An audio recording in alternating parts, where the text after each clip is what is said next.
flipping back the calendar to highlight yesteryear's finest and exploring the vast archives in cinema history.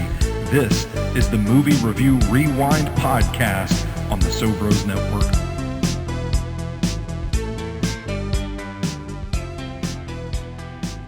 Welcome back for another episode of the Movie Review Rewind podcast. I'll be your host for the show, the EIC, at SobrosNetwork.com. Big natural Stoney Keeley. You can follow me on Twitter at Stoney Keeley, collectively at Sobros Network on all major social media platforms. It is spooky season. We are kicking off the spooky season rotation here at Sobros Network and talking about a movie that I feel is kind of underrated in the spooky season fold. It's a film that came out in 2019, Robert Eggers' The Lighthouse. I've got a special guest to hammer this episode out with me today. He is the EIC at 615 Film. He is the president of the Music City Film Critics Association. He is a member of the Southeastern Film Critics Association. Sean, am I leaving anything out? I think you covered it. Covered it all. All right. That's Sean Atkins. Sean, how you doing today, my man? Doing great, man. Love this weather this time of the year. It's perfect. It's just perfect. Finally, I'm not sweating. I'm not having to apply as much Body Glide. And we've got the perfect vibe here. I mean, the only thing lit in this room is the candle. We've each had a smoking pipe. We just had our can of beans. Yeah. It's nothing but good vibes in here. We're going to go smash a seagull after we're done recording this episode. Keeping secrets, aren't we? Well, there is enchantment in the light, my friend. And that's exactly what we're going to dig into on this month's episode. I am a fan, first and foremost. I like what you said about the season because it can be kind of gray this time of year, a little rainy this time of year. I always harken back to my time on MTSU's campus when October, it felt like out in Murfreesboro was just a month straight of rain. And this movie fits the mold, man. This time of year, I'm telling you, my wife fucking hates this movie. Most of the people that are listening to this episode on the Sobros Substack will probably don't like this movie. But I don't think there's a better movie to open up the windows on a Friday night, let the breeze blow through, especially like added points if it is actually cloudy or rainy outside, and just put this on. Like, you almost don't even have to pay attention to what's going on. Like, the movie is such a vibe. The ambiance is phenomenal. It just, to me, man, this fits this time of year, and I don't see it on enough spooky season viewing lists. I would agree. I don't see it on enough. And I do agree too. It is underrated. And I think this is also one of these films, because it came out in 2019, it gets lost in the shuffle, because then guess what? Months later, COVID, everything goes to shit. But this film is definitely one of those. So you've seen my setup in my place, but if viewers aren't familiar with it by now, I've got this light setup, Philips lights, that I like to set the mood with colors and everything before any movie or show I put on my Sony Bravia TV. But for this particular movie, and there are very few movies I do the same thing for, I don't have any of the Philips lights on. I watch this in the dark, and I might have like one candle lit. And that's it. And this is a film, like you have done, that I've done too, that I have revisited annually. Yeah. And not too long ago, I even upgraded from the regular disc to getting the 4K disc that you can only get on A24 Shop. It's a great piece of physical media. It really is. And A24, they have a lot of expensive stuff on their shop. But if there's one area where they just, it's worth the price, it's any of the Blu-rays or 4Ks that you get on there. They look different than the regular physical media boxes, the blue disc around it. This actually, like the Lighthouse one, and Stoney's seen it too, it looks like a book. It does. Like when you open it up. And I wish more studios would do stuff like this. And This one I think was around like $50 or $60 for just the 4K. It's like it was worth it. It was absolutely worth it. But I love to put it on every year. And this past year is when I upgraded my TV and my Blu-ray player to a Panasonic 4K. And of all the films that I have screened on my 4K player, this might arguably be the best one in terms of detail. In it, just frame by frame. It's just spotless. The decision to go black and white for this film, good or bad? Perfect. I think I feel like there would have been something lost if it were color, especially in the moments with the actual lighthouse and the light itself. I feel like those would get lost. Yeah, I'm with you. So for those that might need a refresher, again, if you haven't seen this movie, I don't know why you're listening to the episode, but thanks for being here. Yeah, thanks for being here regardless. This is one of those films, like I pull up the Wikipedia and it has like a 1-sentence synopsis. It just says, film stars Willem Dafoe and Robert Pattinson as 19th century lighthouse keepers in turmoil after being marooned at a remote New England outpost by a wild storm.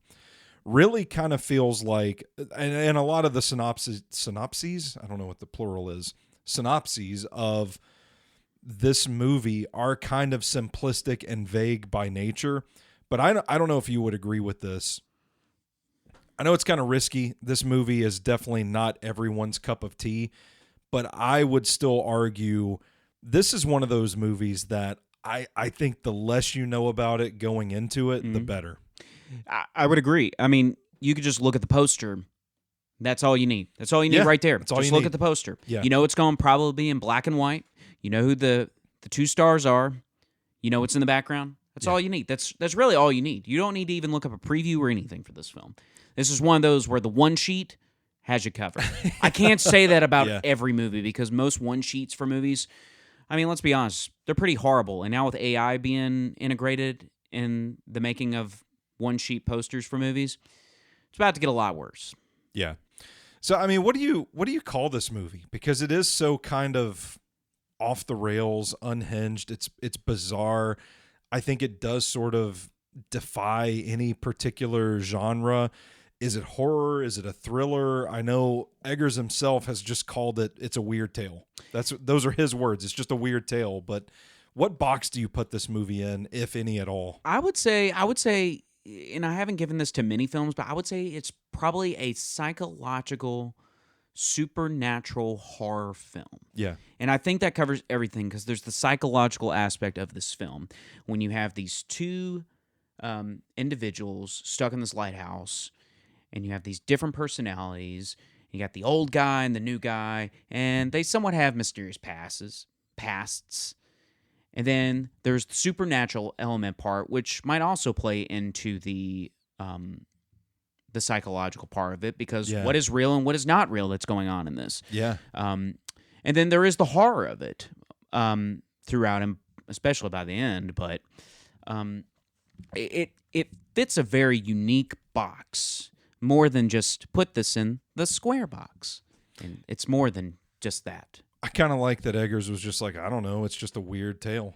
It's just that kind of, I can jive with that a little bit. Like it checks a lot of boxes, and I think because of that, it doesn't really check any one particular box. It's just kind of a standalone story that I think I don't know, if you were to ask me to really pin it down, I think I would put it in that cosmic horror box, because there is that element of, is any of this real? Is any of this even really happening, or is this just all in a character's head?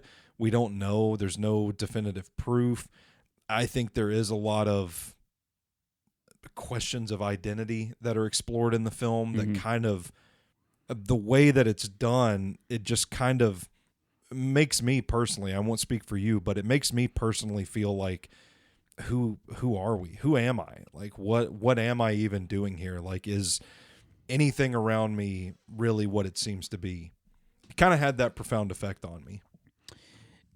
And really, too, in like a a subcategory of this is it's also, and I'm a sucker for these kind of movies, like that one location Yeah. movie. Mm-hmm. And I'm a sucker for those. I mean, I get it. There are multiple levels to the lighthouse and the surroundings on this like very, very small island.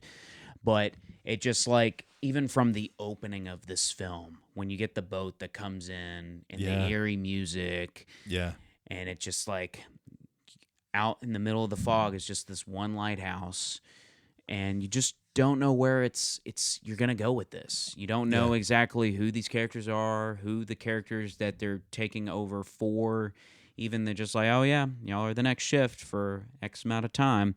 But I don't know if it would necessarily be like the one that makes me think of who I am, but it's definitely one of those that makes you wonder, what does isolation do to people? What Yeah. when you put people, and especially for Robert Pattinson's character in this, who has clearly never done anything like this, what is it like to take someone who has never been in isolation and expect them to be there for an extended period of time? And we get to see that, and I really like the journey that we get to see Pattinson's character take on this throughout. Yeah. Equally as much as Willem Dafoe's. I mean, they're both equally outstanding, but still, this film really does like hone in on, what does isolation do to an individual who has never been in this before, seemingly never been in it before. Mm-hmm. So Eggers has a reputation as a relentless researcher. This is a story that was inspired by a true story. He wrote this along with his brother Max, based on a story from 19th century Wales, in which two lighthouse keepers, both named Thomas, were stranded on their lighthouse station. One of them died. Not really a lot of supernatural, like psychological, cosmic horror stuff going on. But they were probably seeing stuff at some point. Yeah, one would think. But I think ultimately, when you talk about like the human issues here, I think at the heart of this film, there are a lot of smoke and mirrors going, and that's what makes it so entertaining. But I think the themes of identity are really at the core of it. Who are you when everything else is stripped bare? And like you said, exposed to isolation, exposed to these extreme circumstances, because they don't know when they're ever going to get to go home because of this storm. Like, who are you when all the chips are down and all structure of like human society and reality is just gone by the wayside at this point? Do you think that's fair to say? Or if not, like, how would you categorize like the central theme of this film? Just that even with everything that is going on with these two characters and how they go about their own duties, even though there is a quote captain here. Yeah. Still, like, the fascination of how they both go about their own ways, and then they try and, like, at times, like, they're trying to coexist, because these are the only, they're each the only other person that they're going to see for X amount of time. You might as well, you don't want to be on the wrong side of things, even though, like, as you know, at the beginning of the movie, they kind of get off on the wrong footing at the dinner table there about going over the rules and stuff. But to me, even with all this it's going on, and we see these journeys both of them take, at the center of it all is still what they're both attracted to in their own ways, which is the title of the film, The Lighthouse. You have the captain that is obsessive with the light. We see those images of just him directly in front of the light, seemingly being blinded. In a trance. Yeah. Yeah. And then you have Robert Pattinson's character that's like, I want to be up there, and like I want to know what that's about. Yeah. And like he's like no.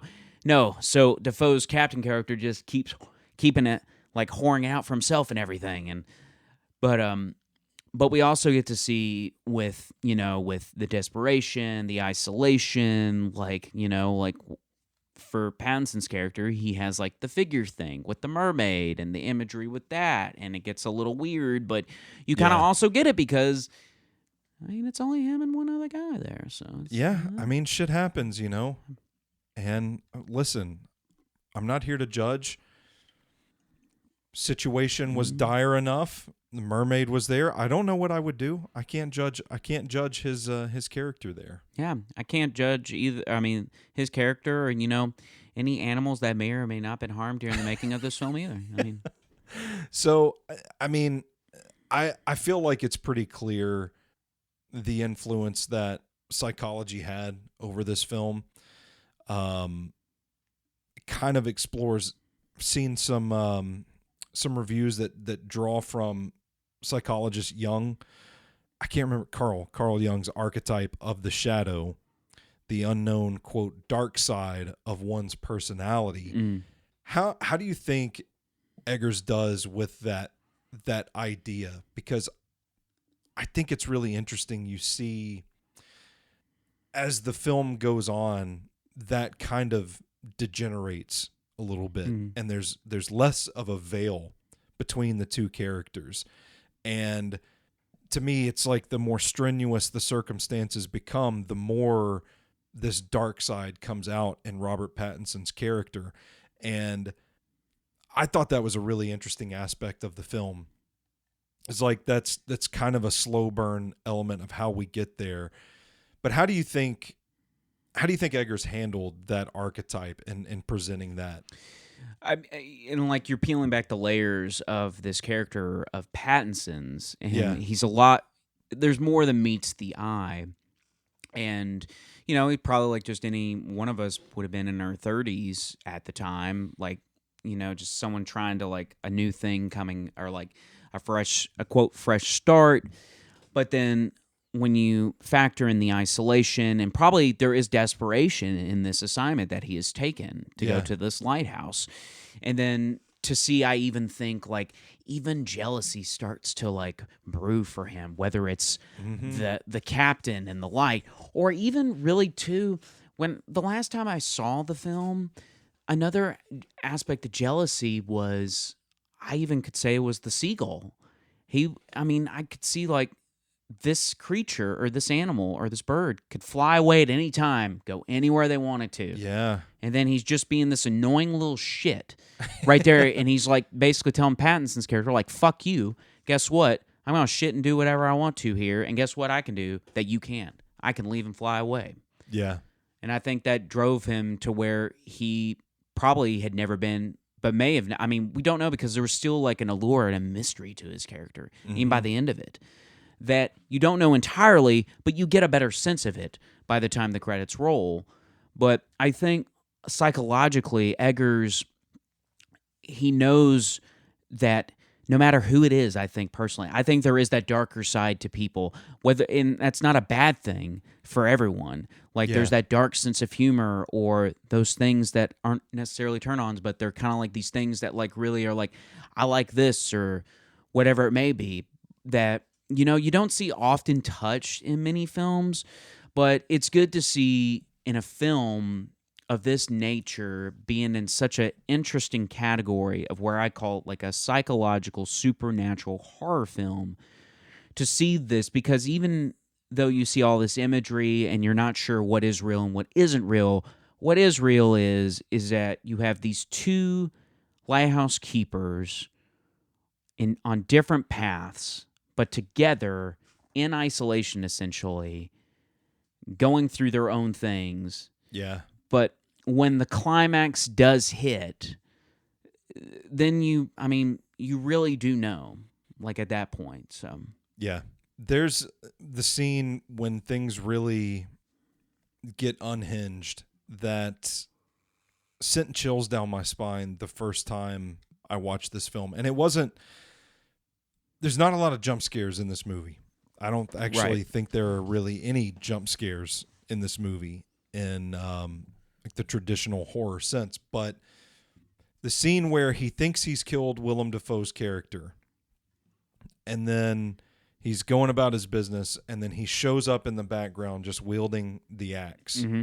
That was, it shocked me. Like, I just kind of jolted when I saw that scene, but I think it was a testament to how Eggers really planted these psychological seeds throughout the film to kind of get us conditioned to expect the unexpected, so to speak, not really being able to clearly decipher what's real and what isn't real, and then to pull that out of nowhere in a very visceral sense where this is real. All of a sudden, it just kind of, I don't know, it felt like a very sobering part of the film that I thought was particularly well done in a sort of a watershed moment where we kind of see the dark side of both of these characters have consumed them. Yeah. And then too, you wonder and this was another aspect, because every time I revisit this film, I always find something new that I hone in on that I wonder. And one of those in the most recent viewing I had, other than the seagull, was just with the lighthouse itself being a character and the location. You wonder, we know about these two particular characters and the journeys their characters go on, but then you wonder about the history of this place and what it's and the toll it's taken on other people. It's like little things, like in the details I look at the furniture and I wonder, oh, have these people had these same, have there been similar conversations? Have people been, is the light that alluring where people have gone up there at night and just wanted to get blind, it looked like? Or even smaller details when you have the little opening in the mattress and everything, you wonder if someone else might have done this. Has anyone died off this? That we don't know, because these are two people that aren't particularly the best of people being stuck on this little island with a lighthouse, and the conditions are shit, and it's not. I can't imagine the coverage or what they're getting paid for is worth it. So it's funny you bring that up, because there was a story where Pattinson asked Eggers, from the jump after reading the script and kind of getting on set and going through it, is this stuff actually happening? Is it some sort of magical island? Whose perspective is the story being told from? Kind of trying to hash this stuff all out. And Eggers' response was, you have to decide that for yourself, which seems like a very fitting statement for this film. I think there is an air of uncertainty surrounding it all, but to me, it kind of adds to the effect that the film drives home. So I mentioned Young's theories. Rosie Fletcher of Den of Geek wrote, "The way the pair embody wisdom and foolishness, hedonism and inspiration, honesty and trickery, and play with masculine and feminine roles seems to support the idea that one is the shadow of the other on some level, and speaks further to Young's theory." So what do you make of that idea out there, that interpretation, that maybe you're looking at essentially the same character, that one is maybe the shadow of the other? I could definitely see that, just because even when they have that first conversation at the dinner table and trying to get to know, you kind of can tell with Willem Dafoe's character, oh, blah, blah, blah, the way he's talking about stuff and just thinking, you could just tell in the responses Dafoe has, well, I've encountered this before, or I've been in this, same area kind of thing, where I'm the old guard here, and I've gone what you've gone through, and it's not that tough a shit guy kind of thing. Yeah. So I could certainly see that. The film also, man, we're getting into the layers of this thing. This film just touches on so many different things, but the sexuality aspect of it is something that I kind of found interesting to begin with.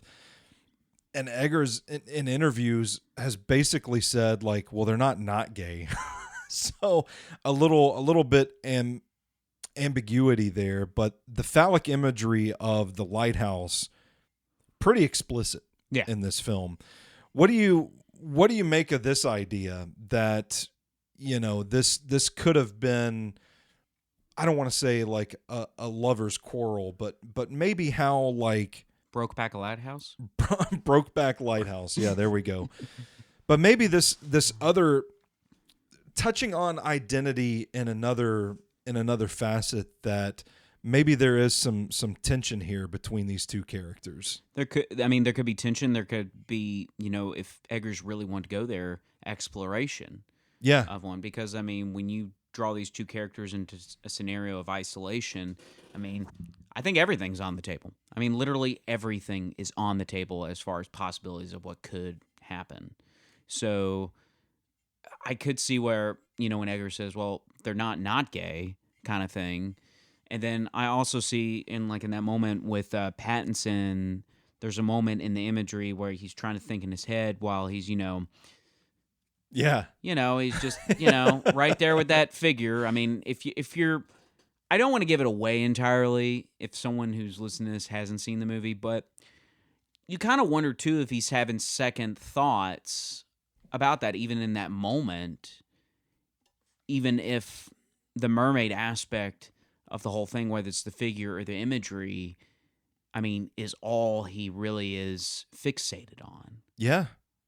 Yeah. And I think there's an interesting thought in there about focusing on this fantastical creature, this mythical creature, to avoid what he's really feeling in that moment too. Mm-hmm. I mean, there's all kinds of different directions this movie can go in, and I think it's one of the things that makes it such a fascinating film. But Eggers did reveal at one point that the film was meant to include a very juvenile shot of a lighthouse moving like an erect penis and a match cut to an actual erect penis belonging to Howard, but this sequence was removed at the request of the financiers. So I could definitely see why they would want that removed. Yeah.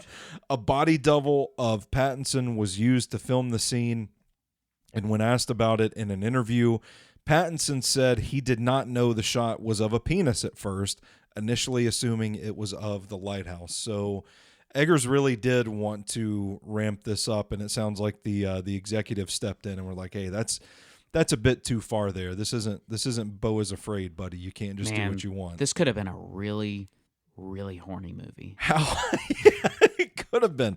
I don't know. That's crazy to me. I mean, that is like you're really wanting to dial it up at that point. Oh, yeah. You're literally showing the erect penis. I mean, with all the shit stains that you see in that, maybe that was what was made up for, maybe. Yeah, well, touche. When asked about why he signed on to do this film, Willem Dafoe said he saw The Witch at some little art house theater in New York and wanted to work with Robert Eggers, adding there's a real talent here. Mm-hmm. So I think his movies do have a very distinct vibe to them. And I admit, like, they're not for everybody. These aren't like popcorn flicks you're going to sit down with your family and just have a roaring good time watching. But do you have a favorite of his? A favorite film is, it's definitely this one. Yeah. I mean, I don't think it's even a debate, really. But I will say I do like all his films. I was big on The Witch. The Northman was probably his most accessible, but even that film has its moments, but it was it was still it was definitely his biggest film at the time. Yeah. But I think it's probably the most, I don't know. It came out, it had a little bit of buzz. He had developed a little bit of buzz as a filmmaker. It kind of felt like the most commercial of his films. I would agree. But you can see why, even from the very beginning, because like you were talking about with Willem Dafoe, like seeing The Witch, that's probably how like many of these actors and actresses felt when they like saw The Witch. Yeah. Saying like I really like this person's take and this kind of folklore horror kind of thing. Mm-hmm. Whatever concept he has next, I could really see being a big thing, or like I could really vibe with that or be a part of it.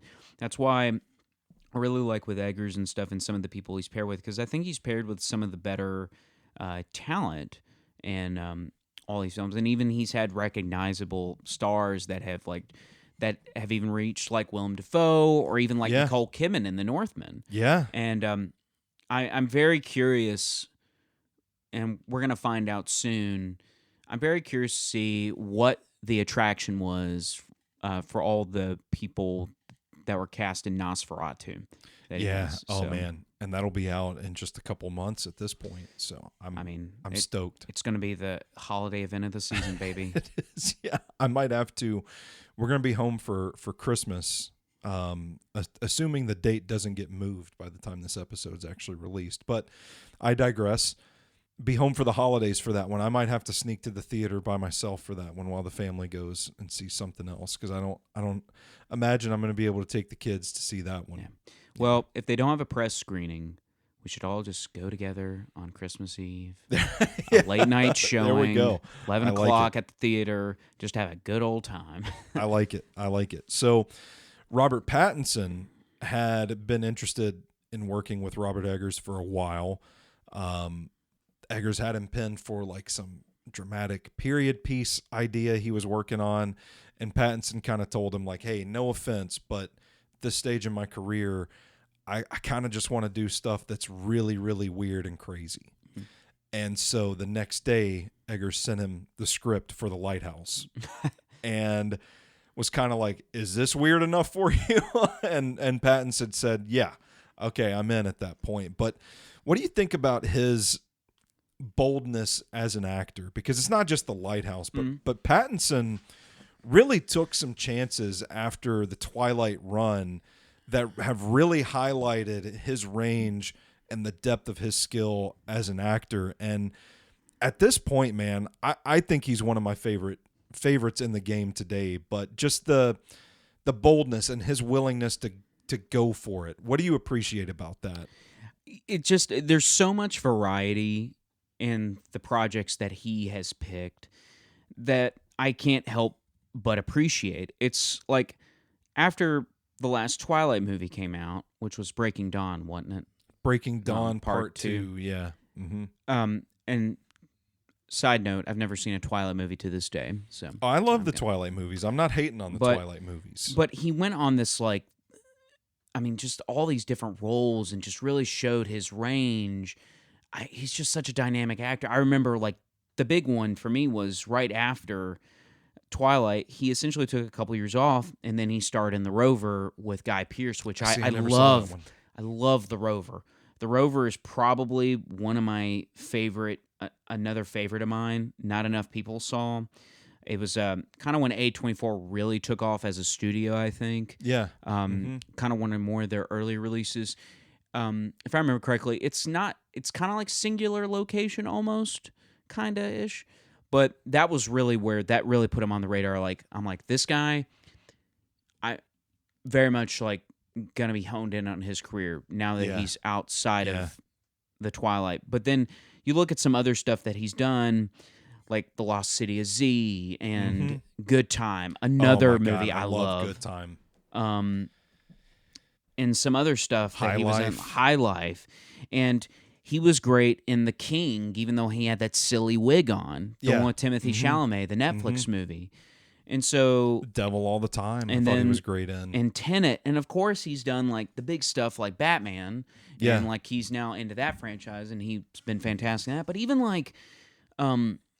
him voicing the Heron for the English dub for The Boy and the Heron, and just there's this whole story behind The Boy and the Heron that, if I remember correctly, IndieWire did about how they recruited all the English cast or voice cast to do it. And the highlight was, of course, Robert Pattinson, because his Heron character did not sound anything like him at all. Yeah. And just the lengths that this guy goes to in the preparation, and they talked about what brought or why this guy, and I encourage people to read that. If you look up The Boy and the Heron, Robert Pattinson casting, there's a pretty big in-depth story about it. But even I was about to see he's going to take even more range in the first movie Bong Joon-ho, the director of Parasites, made. And it's his first big studio movie that he's teamed up with Robert Pattinson, the sci-fi film Mickey 17. Though we'll see how that one is, because this is one of those films where we're going to see Robert Pattinson in a weird voice. Yeah. And the reaction to the footage has been kind of all over the place, but it's hard. I don't want to put this out there like bad juju or anything or bad vibe, but this was a film that was supposed to come out by now, and the fact that they pushed it all the way, like it's been Doesn't done for typically almost bode like 2 well. years, and the Yeah. fact that it's getting a January release date does not. Oh, January? January 2025. It does not inspire confidence, but this is another film. When people see the footage for this film, Mickey 17, they're gonna be like, "This is another like gutsy kind of role that Yeah. Robert Pattinson's taking on," and can't help but respect it. But to me, when I watch this film every time, Robert Pattinson and The Lighthouse, and just how many layers his character has compared to all these other films he's done, and he's been an outstanding actor for quite some time. He's one of my favorites right now. It's just the range that this guy has and where this character's journey ends up after you first just see him come in on a boat to the very end at the lighthouse. It's one of the arguably my favorite Pattinson performance, Yeah. if not my favorite.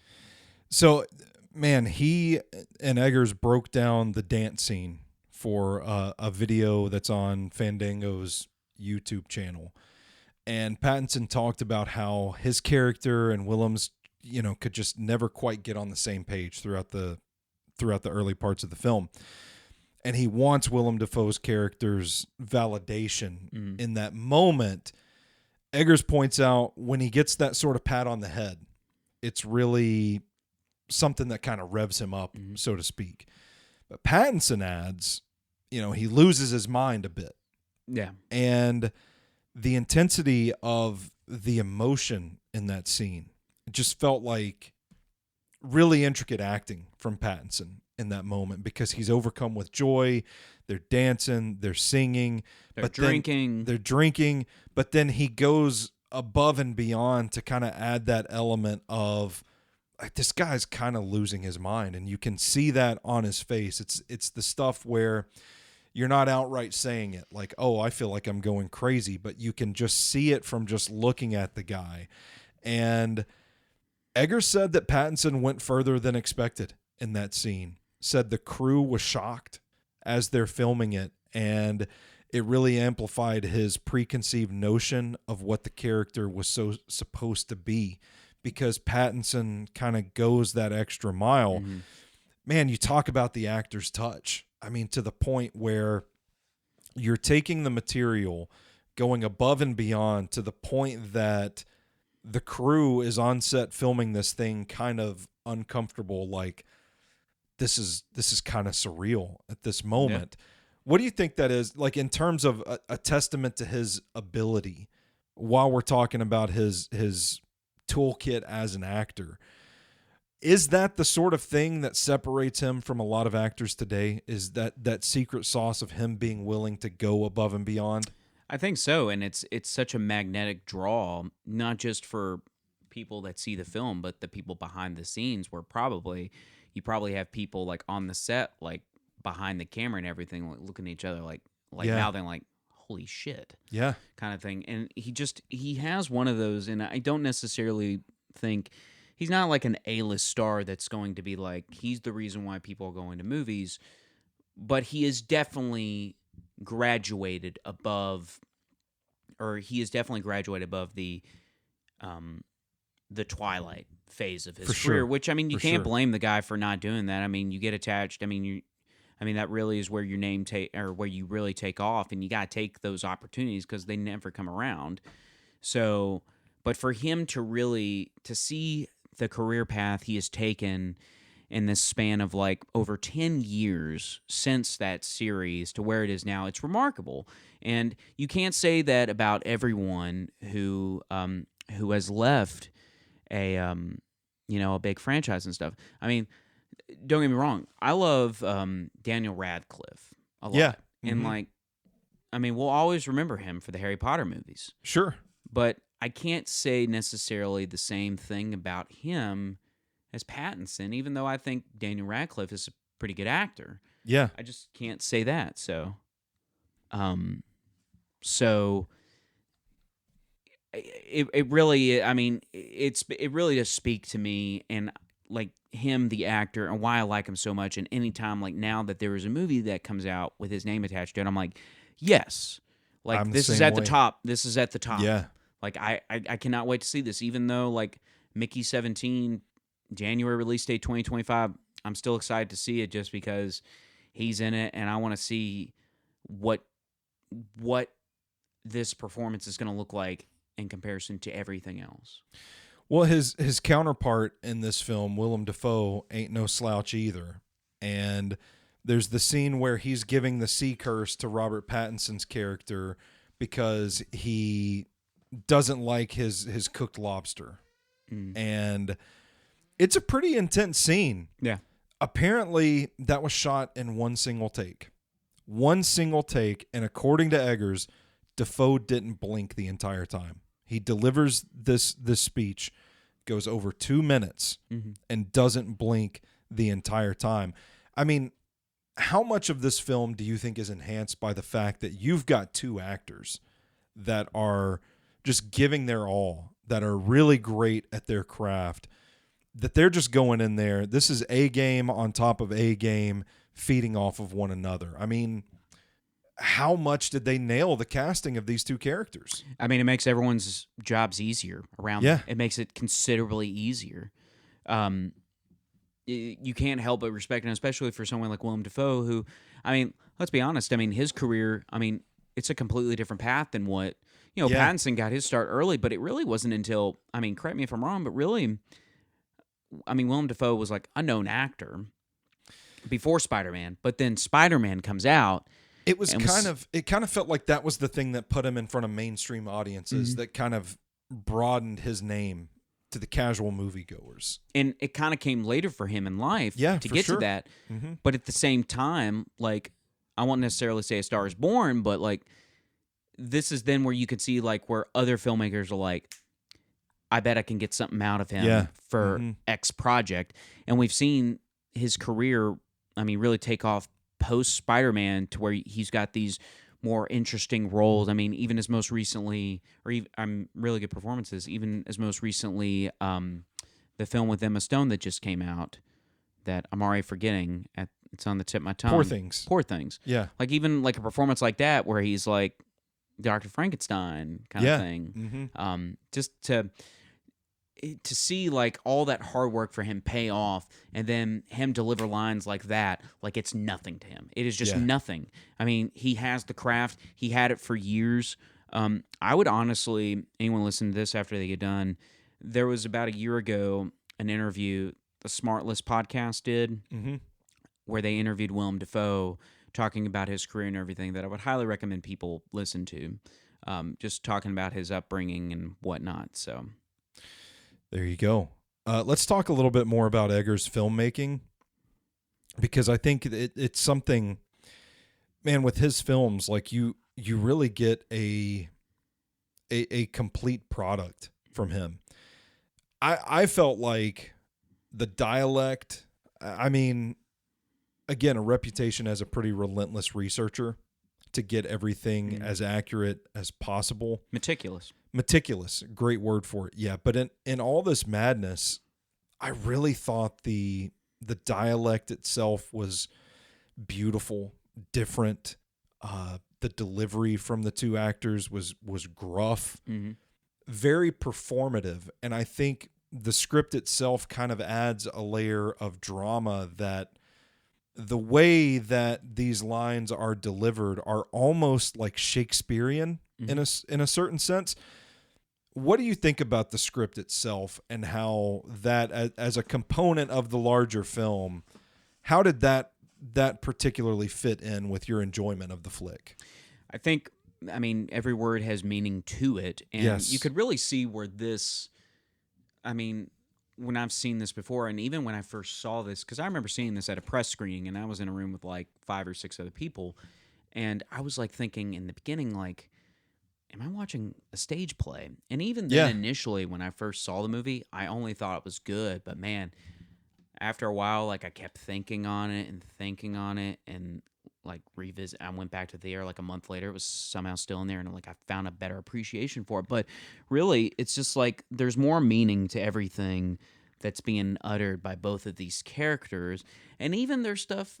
I mean, even when there isn't any dialogue, just what is in reference. Like I love to read scripts sometimes and read the descriptions of what the characters are seeing or doing. Yeah. Just because it really does, even though you won't see those on screen, you can still get a sense of everything and how it's all just in sync together, no matter if someone's speaking or not, to where the scenes that don't have dialect have meaning to them just as much as the ones where it's the conversations.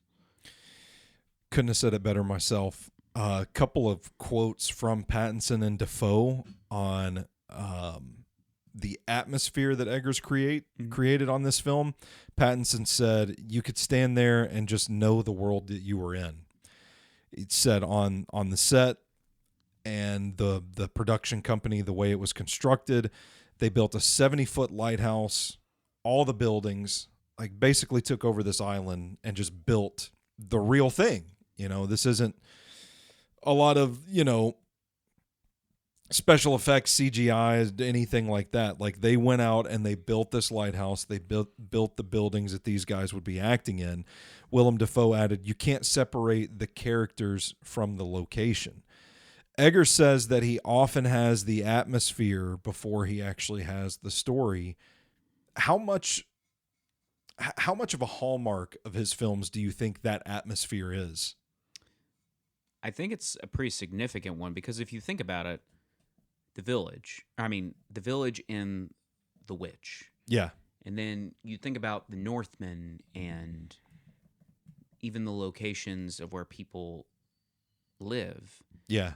And then you look at this particular film, and even though it's just one singular location, and it's probably, it might arguably be, like, correct me if I'm wrong, probably the smallest.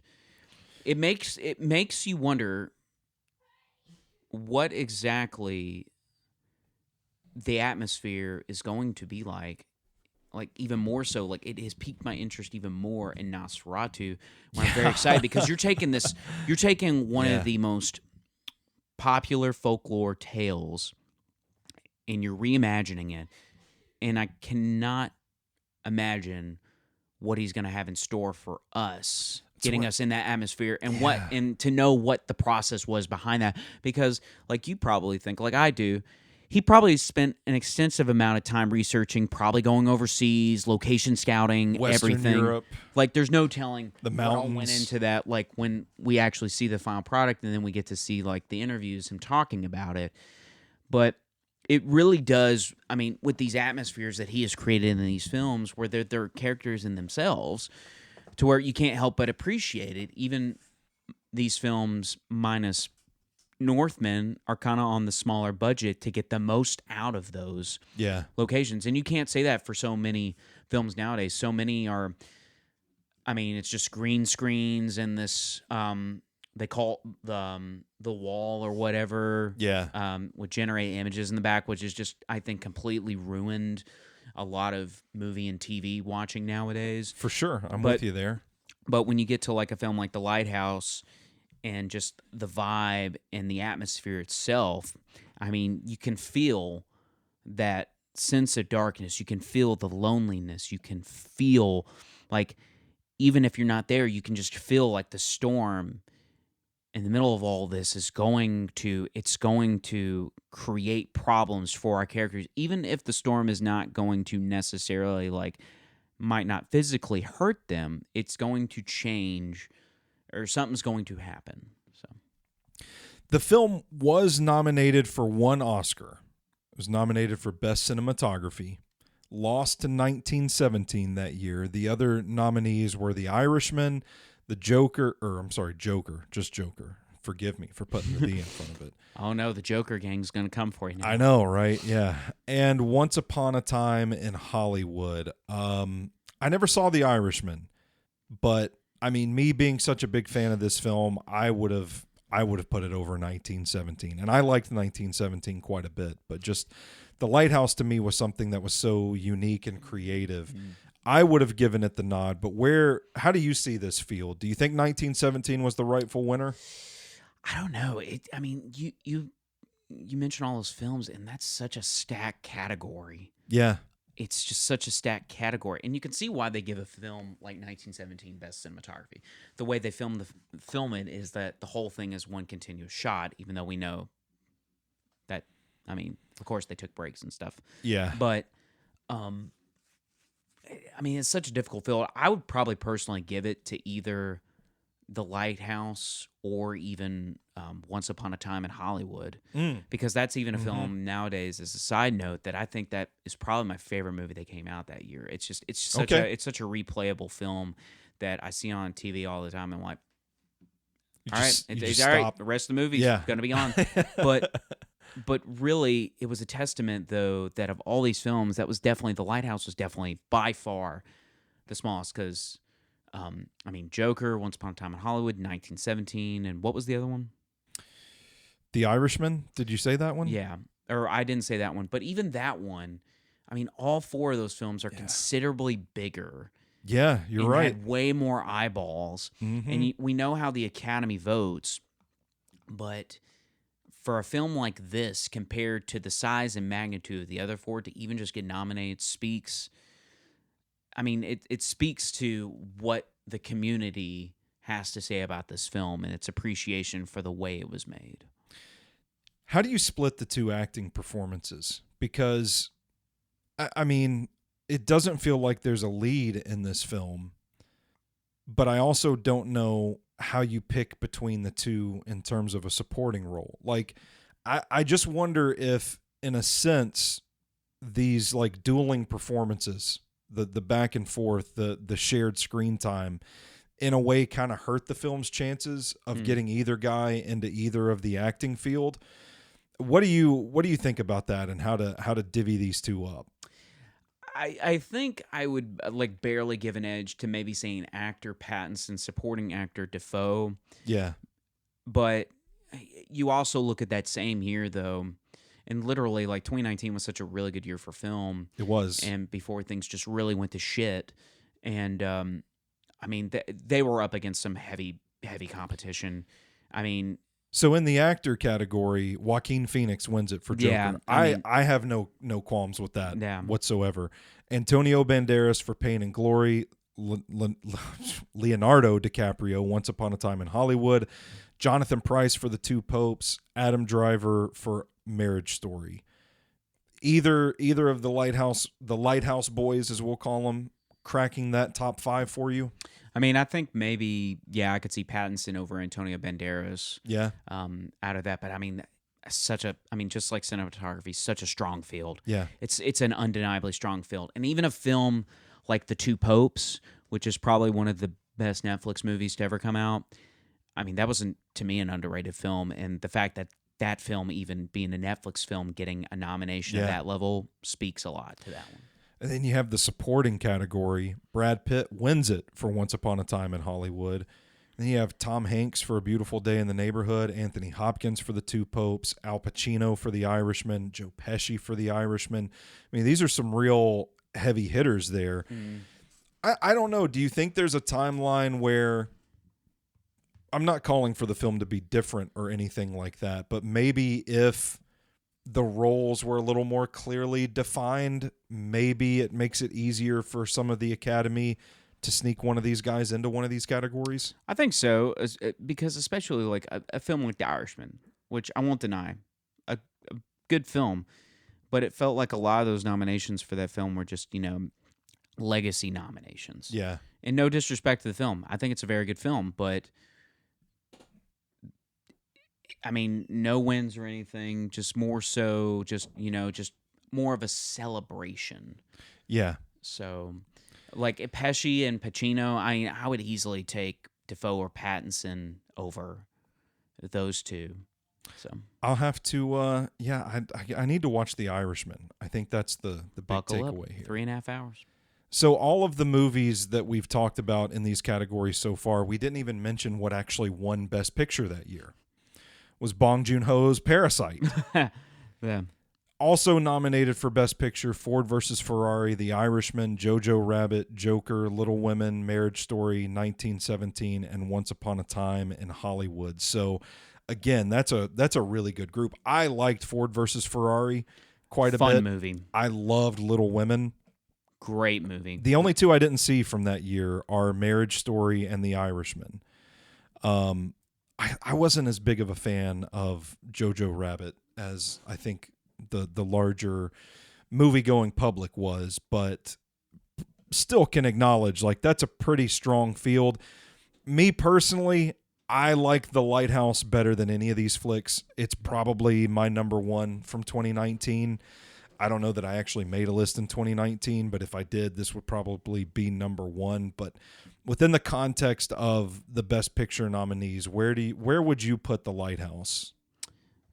I mean, I would put it, personally, just below 1917, Parasite, and Once Upon a Time in Hollywood. I put it right there, probably at 4, maybe 3. Nice. But Yeah. it's high up there. But man, the highs were so high in 2019, and it just felt like movies were they were never better, it felt like, in a long time. Yeah. And you had films like, even if it was just one Oscar nomination for Best Cinematography, even a film like The Lighthouse could break through. So I would take it over at least half the Best Picture field at the time.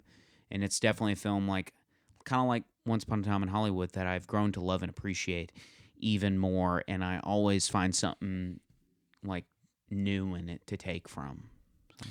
I'll tell you what, man, Eggers was on some shit in an interview he did where they were kind of asking him about, like, why folklore? Like, why do you explore so, like, all of your movies are these, like, folklorish tales, like borderline supernatural, things not quite as they seem kind of deal. And his reply to it, I thought, was something, or like, I heard him and I was like, okay, like, this guy, I'm on this guy's level.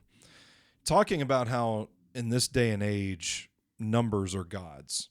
And it's like this idea that the advent of science, mathematics, has given us a method to explain away every phenomenon we encounter. The essential crux of the argument is nobody believes in magic anymore. And I mean, it's a scientific, like, there's studies that show, like, people, as we advance as a society, we're not reading anything about Merlin the magician anymore and thinking there's fairies in the woods and that sort of stuff. And so he likes to tell these stories that kind of harken back to that era of storytelling. 100% my kind of shit. But I look at The Lighthouse and I think this is a movie that just puts a pit in my stomach every time I watch it. I feel like I myself am gazing into the abyss, feeling lonely. It's crazy how he's taken this intimate setting and made it feel like it is the only place on earth, and yet what's going on inside the minds of these two characters feels like it's traversing light years. You know, like the magnitude, the depths of what they're experiencing.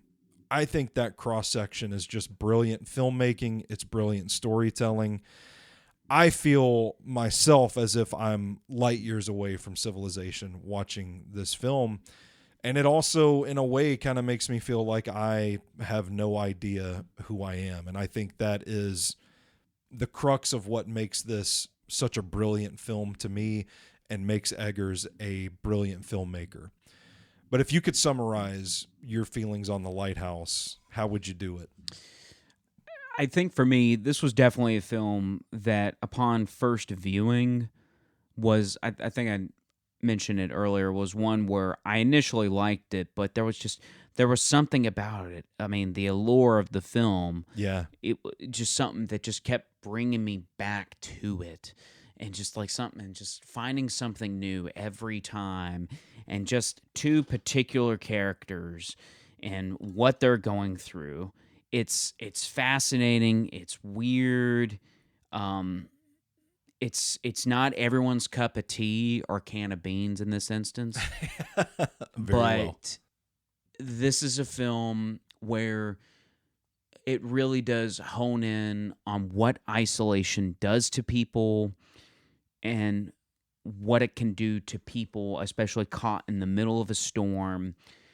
Yeah. And where anything is possible, it's all laid out on the table. Even if you can't see it all, you can't help but think maybe something here's going to happen when something else is actually going to happen. Mm-hmm. To where you got to think that even as Edgar's made this film and some stuff was left on the cutting room floor, you know, like there, if you want to, there might be a mini series about this. Oh, about the Yeah. Lighthouse that like goes way more in depth than what you can tell in just 2 hours on screen. And to me, just taking everything from the characters themselves, the character being a location as well, or location being a character as well, and just being like, even as the score begins at the beginning, you can just feel this kind of dread, and then you hear the horn, and it's like the horn is the only sound, even if you hear waves crashing in on the lighthouse, that you're like, I mean, it really is just the horn, and the horn is just there for boats to pass by, or to make sure that they're not getting close to it and they can be guided to where they need to go to. But at the same time, it feels like it's the only voice in this film to where you know exactly what that is that's coming out of that particular mouth or intercom or whatever it is, but you don't know what's going to come out of these two characters.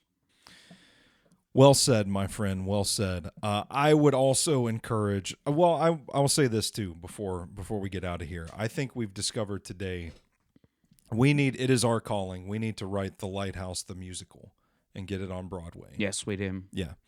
So I would encourage anybody listening to this to fire it up again this time of year. Save it for a cloudy, dreary, rainy evening. Open up the windows.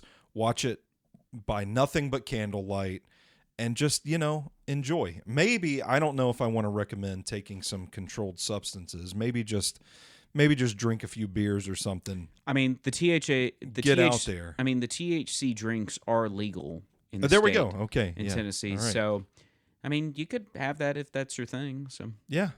I recommend this time of year. I think it's underrated. It's one that kind of gets under your skin a little more than has you sweating and outright terrified. But I think it's a good flick, man. It's one of my favorites. I watch it every year, and I think every year that I watch it at this time of year, it grows on me. And like you said, you find something new. So it's hard to believe it's 5 years old now. 5 years old, yeah. I remember the buzz this film got because the previews didn't really give away a whole lot. Right. And so I remember Brandon telling me about it and being like, I'm going to this screening, but it looks kind of cool. It's, Robert Pattinson, it's Willem Dafoe, but nobody really knows a lot about this film. And then talking to him after he had seen it, he was just like, it's just fucking crazy. You can't really describe this film until you see it. So go check it out. Sean, where can people find your work online? They can find me on X at SeanJ8. They can find my work at 615film.com. There you go. And I'm at Stoney Keeley, at Sobros Network, sobrosnetwork.com, all that good stuff. We're going to get on out of here. We got a few bonus episodes this month. We're going to be getting you into the spooky season vibes every week until Halloween here on the Movie Review Rewind podcast. So until next time, he's Sean, I'm Stoney. You stay classy, moviegoers.